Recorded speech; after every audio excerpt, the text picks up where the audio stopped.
Y'all, welcome back to Kentucky Fried Wargaming, where two guys who aren't qualified to talk about anything decide to talk about a game with hard math and chance. I'm Joe. And I'm John. John even showered for this. I did. First time in years, even. Good lord. You sure you play Corn? You should play Nurgle with your unwashed ass. That's kind of the hallmark of the faction, John. Okay, slight tangent, but I really enjoy that all the four of the Chaos Gods have a different, key mark. Like, Slanesh, don't get too obsessed with any one thing, or else it will consume everything about your being. Mm-hmm. Tzeentch, careful making plans, because if you make too complex of plans, you will end up just kind of screwing yourself over. Khorne, don't lose yourself in anger, or else you will just be nothing but fury and screaming. Nurgle, wash your ass. Look, you wouldn't think that's a lesson that has to really be stated, but I have been to Gen Con, Joe. okay? I went to Gen Con. I was in the trenches. Okay, those aisles are narrow, you're packed in tight, and it's not so bad on Friday, okay? It's all right. And Saturday, you're starting to feel a little funk. You can smell it in the people around you who obviously got hungover and stumbled into this con 20 minutes after waking up. But Sunday, oh Christ, Sunday. I'm just imagining that movie was at 1914, but instead of running through trenches, it's running through con halls.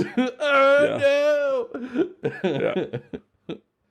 It would be just as intense. I'm sure there's absolutely no difference between the two. And it's 1970. I think it's 1917, John. Whatever. You're the history buff. I don't mean shit. I understand concepts, all right? I'm bad with numbers. Got that Atta-Hatta. Got 80 of them HDs. It's fine. John, as I'm preparing to deal with this for another hour of recording, we thought it might be a good time to talk about preparing for 10th edition.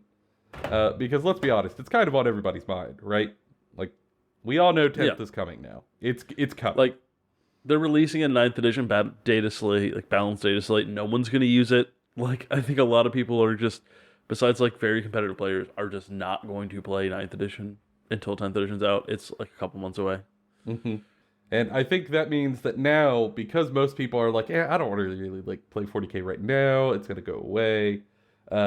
Now everyone's instead turning to, what do I do to prep for 10th? Right. At least that's where our brains are at. Looking online, it seems to be what a lot of people are talking about. And I think that's worth discussing. Because there is... I feel like there are some things that are good pieces of advice if you've never been through a big edition change before, especially for a reset. Things that you could do to help yourself. And also some stuff you really shouldn't do. For your own sanity and wallet. So we're going to get into all of those. But first, hobby time and games played.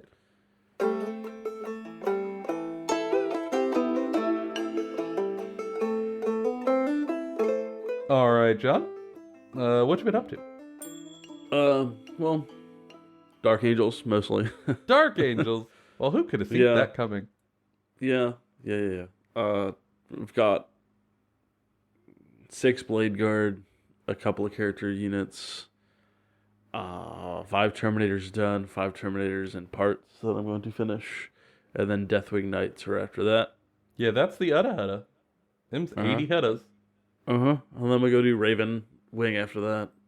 See, I did mess up and print 15 Marines at the wrong scale, so that's going to turn into a terrain piece. Oops. That'd be cool. I mean, if there was any faction that would make statues of themselves, it's the Dark Angels. Yeah, I mean, Custodies also do it. You degenerate. That's not going to come back later in the show at all. Don't worry. And then I painted some more Slaves of Darkness. Played a game of Slaves of Darkness versus Goblins. Ooh, how'd that go? And not well for the goblins. Oh, Uh, no. so we got turn 1 done. So in our escalation league, we're using the smaller board size, and at 1,000 points, it's just too deadly. We have to bring the board size up because it is the first turn charges determining the entire game. It's just not a place you want to be.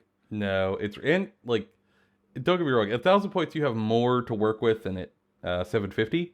But even at 1,000, you don't have the points to chaff out really well, to like blunt those turn 1 charges or anything. Yeah, and like all it takes is just one guy rolling slightly above average to just ruin the whole match, or a double turn at just the right time. Like in a higher point value with a bigger board, double turn's not a problem. But at lower points and a smaller board, it's just impossible to deal with. Yeah, it's rough, certainly. Yeah. Um, And so raising the board size plus points are going to go up again at 1250. It'll be a good time. hmm Yeah, I'm gonna, like, obviously we're recording now, but I think I'm gonna propose that to everybody once we're done with this, because man, it does feel a little different. But at least you got to play a game. That's cool. Yeah. What have you been doing, our golden special boy? I have been working on a Gorgon to eat your tin cans. No. The 7-Eleven is closed now. John, no. Thank you. This Denny's is open 24/7, okay? Hot and ready. Denny's is just Waffle House people who don't know how to fight, all right? That Up is here true. in Although it's odd. When I lived in Ohio, I did know where like 2 Denny's were. Now, I have not seen a Denny's since I've moved back to Kentucky. Not one. there's a reason for that, all right? It is only Waffle Houses. I love that for me, but Yeah. I don't know why we're not getting Waffle House right now. I'm mad we're not recording this in a Waffle House. Yeah, That's what I'm mad that'd be about. great. Yeah, I've been working on that the Gorgon, because like the thing I was running into with my 750 point games is it isn't necessary. Like the small bird size certainly hurts me because I'm like a tricky movement army, so like it may take some of my tricks away, but that's fine. But I was finding that sometimes I did not have the punch to get through, even if I got the ambush off. Yeah. Even if I did the thing, I got behind you, I flanked you, I got some debuffs off, I just could not get the business done. So I'm going to bring in a Gorgon to really just try to murder some stuff. Well, you 3D printed that, so I got that together over the past few weeks, got it primed, got it zenithalled, and it is fully painted and ready to go now. Yeah, they paint up really quick, especially that specific sculpt. It is surprising how fast it goes. Like, especially if you're used to painting something that's like, oh, I'm going to spend like 30 hours on this like monster, and you're like, oh, this was done in 3. Yeah, the first night I painted it, I didn't have like a full like 2-hour painting window like I might like. I'm like, oh, I can get an hour in. I'll sneak an hour into painting before bed, and I did my hour and then blinked, and holy shit, it was over halfway done. Yeah.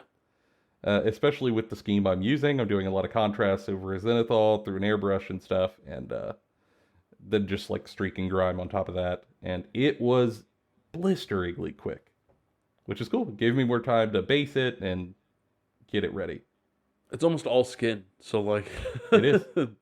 Yeah. Just figure out your skin. Yeah, it wasn't bad at all. So now I am already good to go for this next step up. And I think for me, the thing is I'm losing my freaking mind because of my 3D printer issue, though. Yeah, you are having a lot of problems. Back and forth, we have been discussing this for 3 weeks of how to like diagnose this problem. It's been at least a week and a half, 2 weeks. Yeah. It got to be something very tiny we're just not thinking of. Yeah. So like my prints, right? Like normally when you go to print something and I have a failure, it is what I would call like a catastrophic failure. So I will put stuff on a build plate, and then just when you get done, either nothing prints, there's 0 on the build plate for people who don't 3D print, or the thing on the build print is just mangled. It looks nothing like you were trying to print.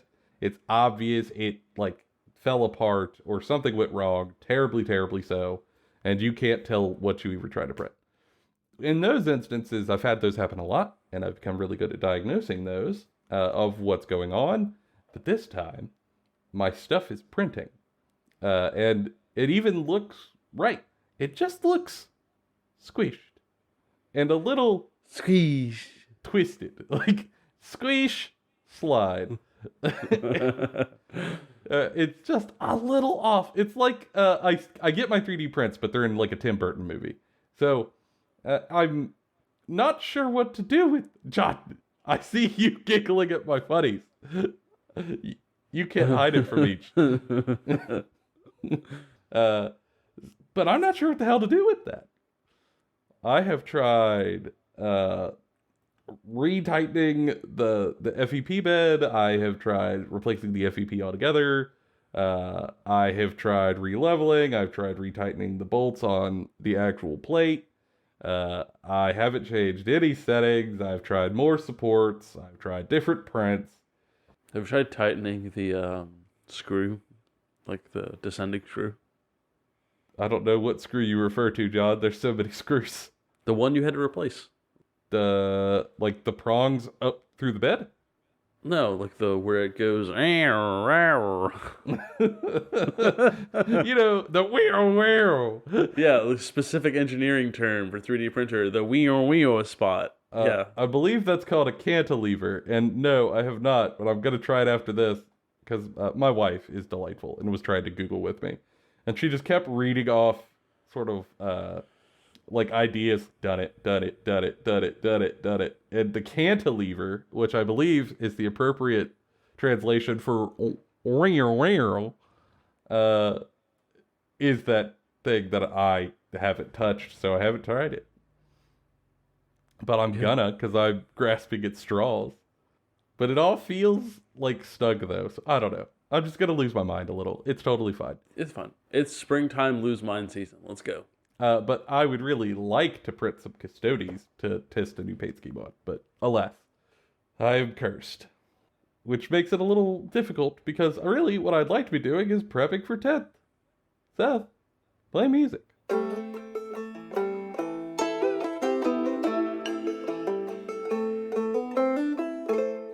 John, that was called a transition. Yeah,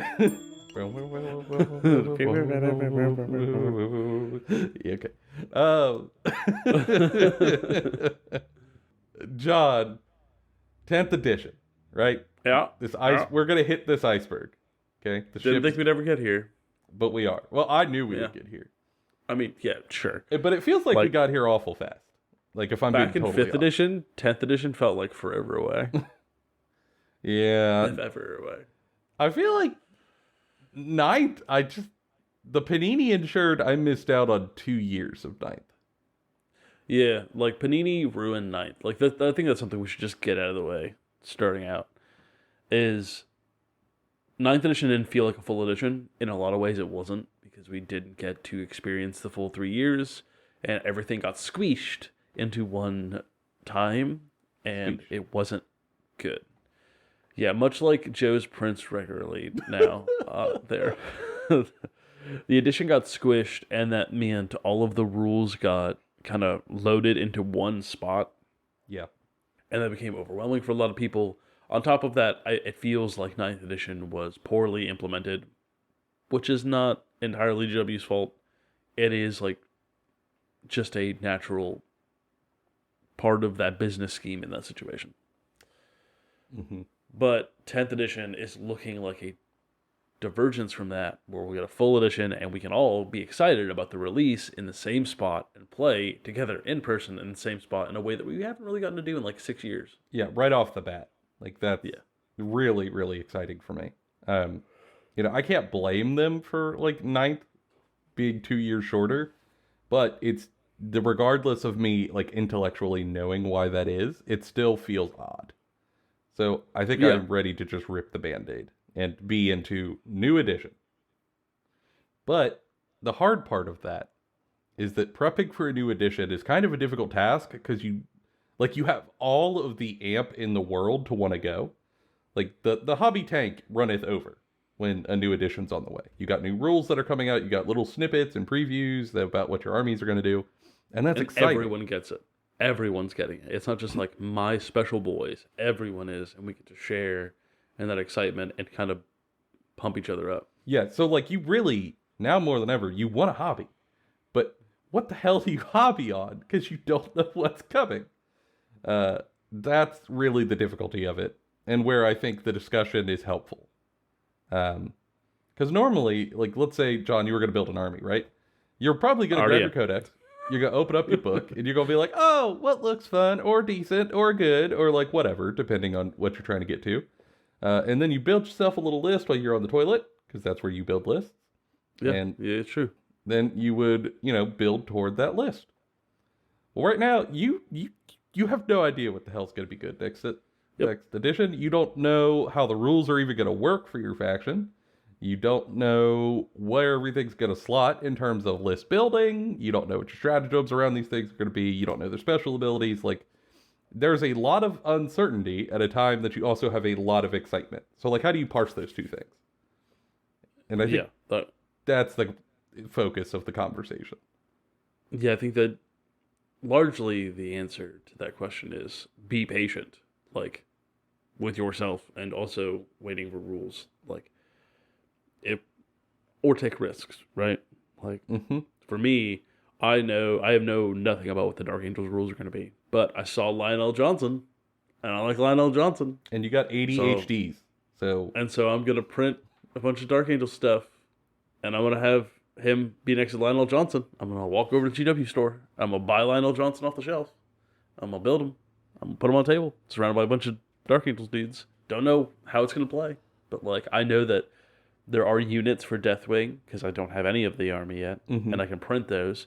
I know there are units of Ravenwing that I want because of flavor. I'm going to print those. And then I know that you need, like, basic dudes, so I'm going to get the basic dudes. Yeah. And I think that's... I don't know. I think a little bit of risk is inherent, but I think there are things you could do to, like, mitigate that risk some. Like, avoid tech pieces. Avoid tech pieces in the army if you're starting a new army. Yeah, so I think, generally speaking, for 10th, the first thing you want to do to, like, just to settle yourself and find something to, like, hobby towards is, like, the first thing I would recommend doing to prep for 10th, and it's a thing we are, like, in the process of doing right now, and we'll talk about it later on in the episode, but to find some people who you want to play with when it drops, whether that's, like, a local hobby shop or some of your buds or what have you, and make a rough plan for what y'all want to do when 10th edition gets here. Get in a group chat, get in a Discord, and, like, sort of start to get communication open now so that as new rules drop, you all can sort of learn and talk about it and have discussions, and also make yourself a little game day or something so you have something to hobby towards. And figure out food beforehand. Hell yeah, figure out food beforehand. I always say this, like, you don't want to be in, like, at 1 p.m. on a Saturday game day. Someone's on turn 3, everyone else is done with their game, and they're like, what do we do for food? Well, I don't know, we didn't figure it out. Like, the rest of everybody over there, like, somebody could be going out and going and get the food, someone could start a DoorDash, someone could do something if they had, like, figured it out ahead of time. But if you were sitting there waiting for a game to end so that y'all can get together and go to the, like, Fiesta Mariachis down the street, like, you were going to lose so much time. And if your wife is like my wife, she's going to hate you for it. I mean, this is a thing we consistently do, and she kicks our asses consistently about it. I distinctly can hear his wife's voice in my head in my nightmares going, John, why the fuck did you think of this? Wow, my wife started smoking unfiltered menthols for 30 years there. Your impression is not kind. But no, I think she'll be into it. It has the bog hag energy that she likes. Yeah, it's fine. Me and your wife have an understanding, and that is she is irrehensibly mean to me, and I'm just okay with it. Well, it's whatever y'all agree on. But yeah, like, do your pre-planning early. I think it's really helpful. And it gives you, like, a North Star to hobby towards that you know is coming. And I think that is very helpful as you're gearing up to do a whole bunch of hobby, regardless of whether that's for a new edition or not. It gives you a rough deadline, which, for me at least, very, very helpful. And then, like, John, in his excitement, zoomed past this point to get to the third point. But also, I would really recommend picking one army for 10th edition. If your goal is to try to learn it and get comfortable with it, pick one army and plan on that becoming your 10th edition launch army. Of course, most of us have multiple armies. You're going to play multiple armies throughout the edition, of course. But for the start, I think it is really helpful to instead pick one force and go deep. Yeah, and make sure when you're picking that force, it's either A, something you've played before and you're very comfortable playing, or you've played regularly, or it is B, a simpler force that you have an interest in, right? Like if you've never played a big brain 3D chess army, and you've never played a horde army, and you want to try Genes to the Cult, probably not going to be for you. Might be a little painful. Probably a bad idea. Like, you will probably end up having a bad time because there are brand new rules you don't know how they work and a play style you've never interacted with. Like, if you're a person who's used to playing, like, maybe basic Space Marines and you want to branch out from the Ultramarines flavor into something new, maybe pick up something like Guard that is similar, you're just changing one thing. You're making a Horde army instead of Space Marines. Or like maybe Grey Knights because they're a little bit more elite and still have that Space Marine flavor. Yeah. Like, pick something that you can make a Venn diagram with, not entirely separate from. Yeah, and I think picking an army that you're vaguely familiar with, it doesn't have to be like an army that you like play a whole lot right this second, but having an army that you understand the rough concept and gist of helps a lot, because your brain is going to be tied down with learning rules. Especially if you've played previous editions. It is hard to pick up new rule editions when you have old ones sitting in the memory. They sort of start to blend, and you have to spend a lot of mental energy pulling them apart and sort of filing them separate little brain categories. And when your brain is tied up like that, you don't want to add more load to it necessarily than you have to. So yeah, I think pick something that's like interesting to you and that you kind of understand, or maybe you're very comfortable with at least. And then jump on into the edition with that force and just play the crap out of it. Because you're not going to know what's good. No one's going to know what's good. And then you can really go deep on it. And I think that's fun. And in the meantime, if you're doing that, that gives you time to build and paint the army. I mean, or you could do what John does and 3D print the entire thing in one evening. Not one. Okay, I'm sorry, 1.5. Yes. Yeah, you could hobby while you're running up to the new edition. Yeah. And, like, if you don't want to start a new faction and you just want to stick with one of the ones you already have, that's also perfectly fine.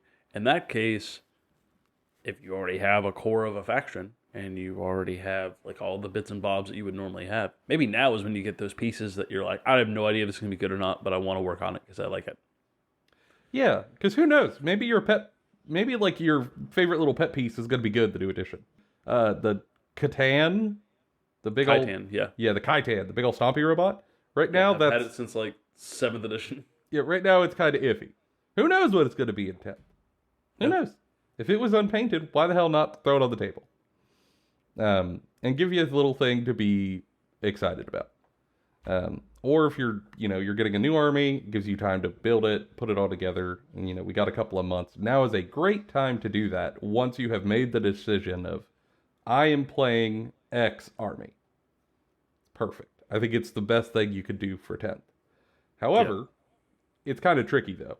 Because, like, while those things are good, I think you have to be careful and avoid just, like, a couple of things. So, first, as John and I mentioned, really, really don't recommend picking an army that you know nothing about or doesn't, like, vibe with you.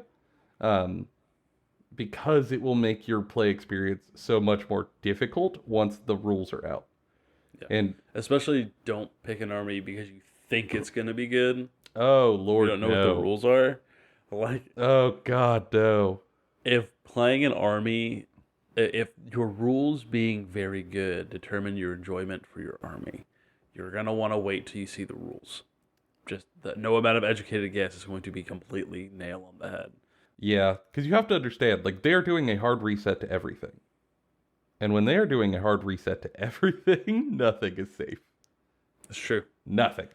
Even custodians might just be trash. Who knows? I can't pay. Like, maybe I heard they're taking Riptides out of the game entirely. I don't think they're going to do that one because they like money. Oh. But they might functionally take Riptides out of the game, even if not literally. It's just, it is hard to say. So if you are going to build your list of what you're buying or what you are building or printing or painting off of what is good right now, you are setting yourself up for disappointment. I really do not recommend it. Instead, I think what you could do is build the basics for your force that is safe. So for example, if you're playing Tau, because John just mentioned Riptides, building Fire Warriors, safe bet. They're the basic infantry. They're probably going to be okay. You know, if you want to build them as breachers or like Fire Warriors, both are probably going to be okay because they're the basic infantry. They're not going anywhere. You want to build yourself up a commander? Sure. It's the commander. It's probably going to be okay. But maybe don't go out and buy 6 devilfish with the intention of using all 6 in a game. Yeah, or piranhas. Maybe not. Maybe just like 1. Yeah, maybe don't get that super fancy Forge World crisis suit that the swears Yavarna gonna be good. Yeah, the Yavarna. There we go. There's a lot of them actually. There's way more than the Yavarna. It's a whole. There's someone at Forge World who's just really into Gundam kids. Like, good for them. I don't begrudge them. It's just, God, that's a lot of Forge World, and I never see them show up decently. So pick your basics for your list. Your basic foot troops are probably going to be fairly safe. Your basic leaders are going to be fairly safe. Your basic psyker probably going to be fairly safe in your list. And if you've got a transport that is sort of ubiquitous, sure, that's going to probably be safe. Beyond that, it's all for flavor picks. Just go where your heart tells you, and Jesus take the wheel when it comes to balance. Yeah, and don't try to spam anything, right? Like, that's the thing you see once editions are fully out, or this is really good, I'm going to bring 3 of it. You should probably get 3 of nothing, unless it's a core troop. Yeah, you ought not do that, really. Yeah, it's bad call. Yeah, I don't think it works out either way. If, let's say you buy 3 of something, and it turns out terrible, well, you just pissed money away, and no one wants to do that. Or, let's say it's incredible. You guessed that the Tau Piranha is going to be 10 out of 10, so you bought 8 of them. And you're going to bring all of them because you really liked that vehicle in Halo. Cool. If it's 10 out of 10, you're going to stomp everybody, and no one's going to want to play with your ass anyway. Just don't. And that brings into another thing of don't set your expectations for the beginning of the edition too high in terms of balance. Right? Yeah. The game itself might actually be a little bit more balanced than we realize. This system might have nothing wrong with it, or it could be a garbage fire. We don't know. On top of that, when you go to play with people on the first night, first weekend, first week, first month, it is going to go poorly for some people. Almost certainly. You are going to have a set expectation of this does this, this does this, this does this in accordance to 9th. But that does not matter in the terms of 8th. I'm not to 8th, 10th. Both would be radically different. Yeah, we'll look at Termagants, right? Termagants have a special rule we've seen on their data sheet that allows them to move when on their opponent's turn. Mm-hmm. It means they can move away. It means they can move forward. There's a lot that can be done with that. They can move onto an objective. That's tricky. Turbo different. It's way different than what it used to be before, which was, I stand here, I die, I might kill 1 or 2 Space Marines. Mm-hmm. They play very different. So just keep that in mind when you're going into the game. That you're probably going to lose some games. You might win some games. You might really win some games. And you might really lose some games. And try to just enjoy it for a learning experience and not for a win or lose experience. Yeah, I think that is paramount to having a good time. Because no one's going to know anything. No one's going to know what's good right off the rip. Some people will insist they do know. I would advise you to hold off on believing that for a little bit. Because it's just going to take time to get the reps in and the games in to really start to understand that if you're a competitive person. If you're a casual, it doesn't really matter all that much for you, but still, having an open mind, really helpful when you're coming into a new edition. If you don't, man, we have seen how that went. We've seen that go poorly before. Yes. Yeah, just having flashbacks to wars we both fought it. Multiple times. And you just What don't want edition I that. start on? 4th edition? This is my 6th store. Yeah, you know what, especially if you take our advice for like bit number 1 and you're setting up a get together with your friends or a hobby store, you don't want everybody to be pissy shitty and having a bad time. Yeah. I mean, that's probably good advice for always, but especially right now. We're like, it's going to feel like there's gotchas all the time. Because like, you're going to go, oh shit, I can do this thing I didn't know about. I didn't read it on my data sheet. And your opponent's going to be like, well, I didn't know that you could do that. That would have changed everything I would have done. Well, like, my bad, dude. We can try to change it if we can. Otherwise, I might just want to keep playing the game. Like, we'll know better for next time. Like, That's I how can't tell games you. work. I can't tell you what I do if I don't know what I do. Okay? Yeah, Like, yeah. It took out DMX. I ain't got it, so you can't get it. Like, what do you want from me? I didn't think on our first camera episode I'd be quoting DMX, but here we are. I had a strong, deep feeling. Probably not what people expect for a 5. Yeah, it's just be a little loosey-goosey. Don't come in too firm. I think that's really the last thing you don't want to do, is come in too confident or too firm, and you're going to be wrong, and then you're going to be just a terror. So just don't. So, like, after all of that, what are we doing to prep? So, like, John, what is the army you're going to focus on? I wonder if it's been alluded to earlier in the show. Dark Angels. Daddy Lionel Johnson calls my name, and I have to play the old man swordsman in the game. God, he does look like Tywin Lannister. He does look like Tywin Lannister. And I'm glad I'm play not Dark alone in that. We were watching the release together late at night, and when they showed the model, I went, that looks like Tywin Lannister.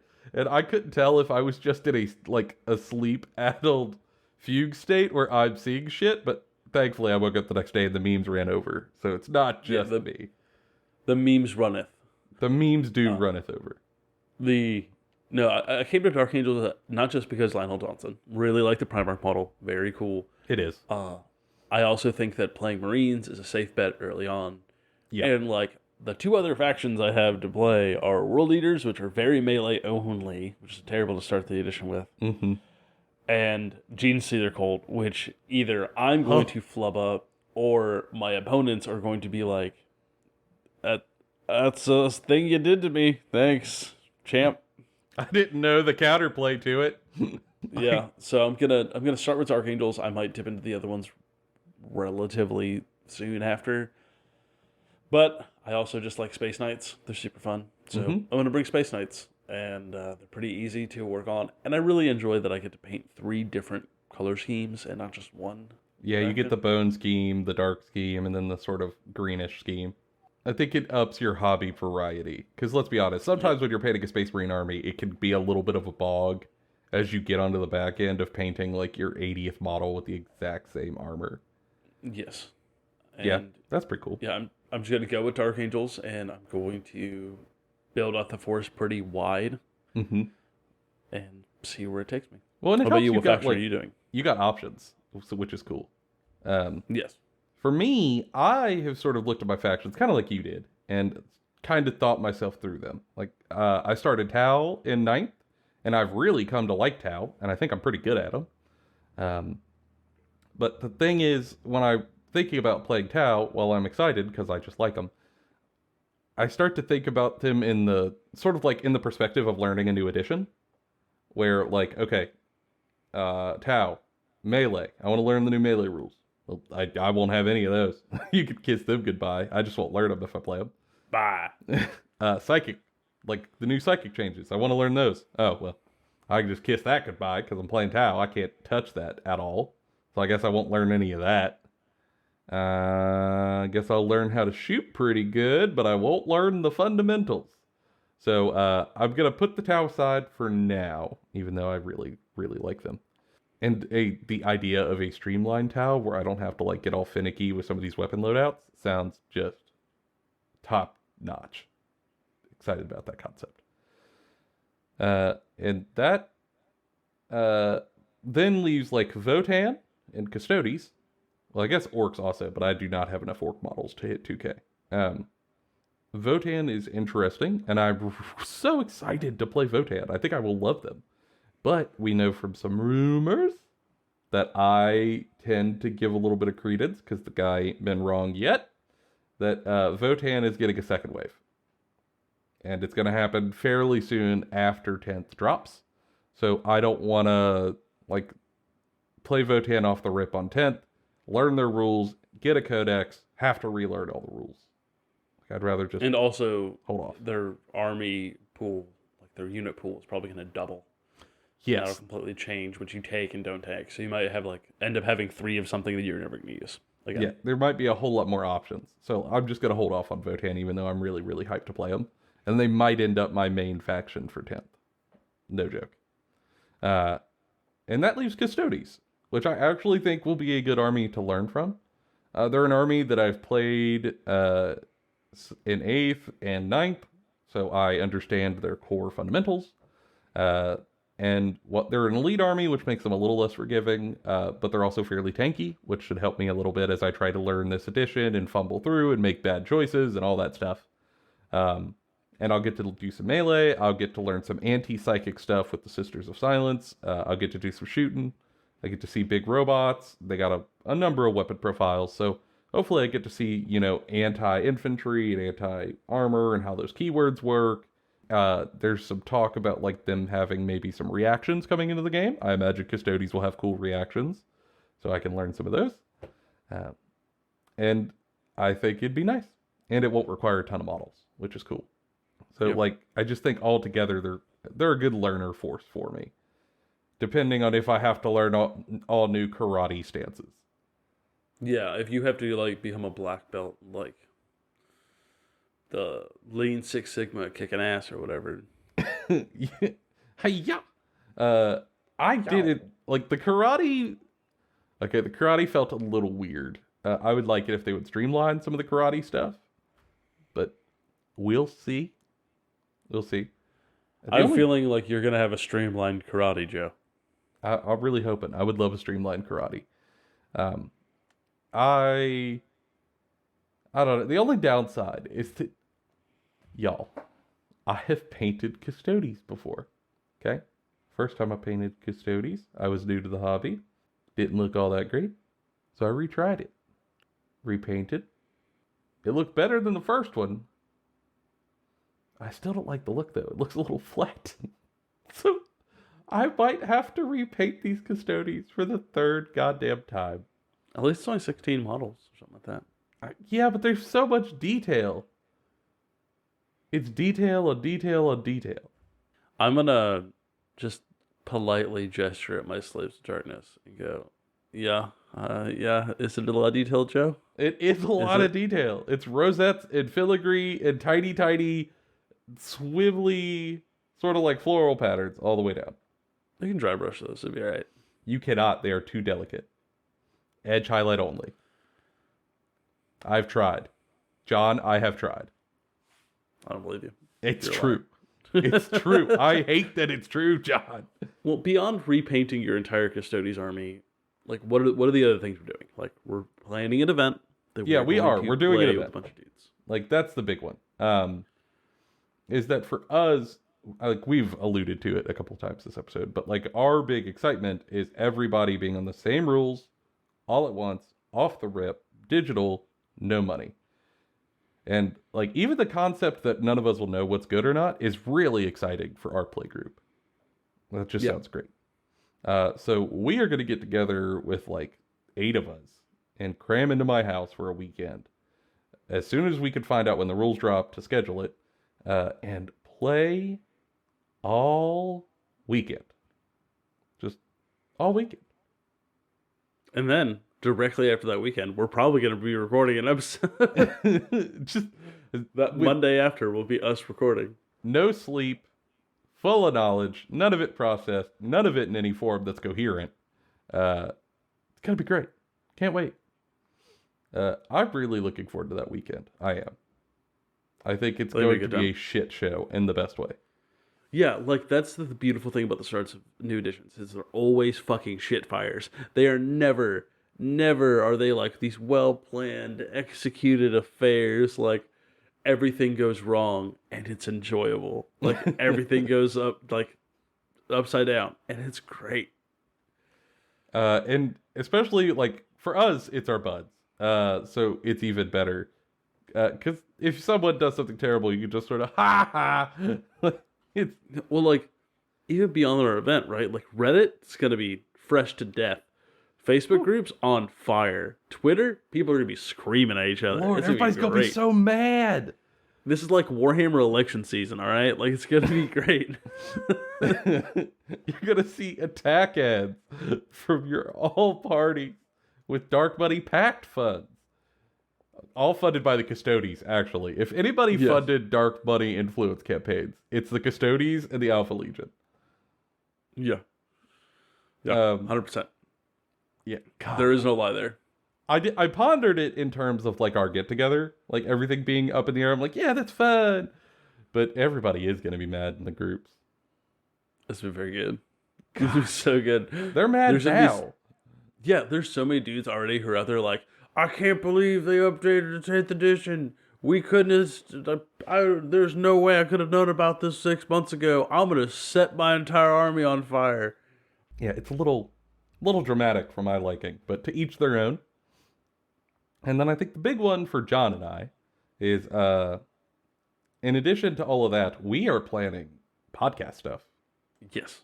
There is a lot of content on the way. Yeah. We have been asked by our dear friend Lucas if we would do faction breakdowns for every faction in the game. And I so badly wanted to say no, because I know how much work that is going to be. But I can't tell him no, John. You can't tell Lucas no. He is our precious, precious boy. Little cinnamon roll. So, all right, I'm going to break down every faction of the game. It's a thing we're doing. Maybe some strategy guides on like how to get into 10th, what's it's out. Maybe some rule breakdowns. Maybe some stuff leading up to 10th, explaining like where the narrative's at. So we're going to be talking a whole lot about 40K for the next like 6 months. For the next couple months at least. Yeah, we want to try to, while the community sentiment is high and everybody's having a real good time, we want to try to jump in and help everyone keep the fun going for as long as is possible before we are all in Facebook comment sections digitally throwing shit at each other about how they worded a rule in a particular core set. Yeah. As you do. Because we just can't help ourselves, John. No, we cannot. And for y'all out there, like normally we do this every episode, but if you've got feedback, now would be a great time to leave it because we are very open to suggestions and settings tweaks or like things we could do to make this better or the format better or the editing. However you have thoughts, we would like to hear them because we have no thoughts, head empty. So yeah, head empty. We're both himbos. It's fine. No idea what I'm doing. Yeah. So rocks if you rolling around in them skulls. Yeah, it's like when you shake me, it's like a maraca. That was fun. That was a good one. So please send them our way. The more we can get feedback, the better this will be for all of y'all. So you get what you want and deserve. And we'll be over here writing in the meantime and losing my mind about a 3D printer. But until then, that's all of our opinions. Bonafide. Kentucky Fried. We'll see you on the next one.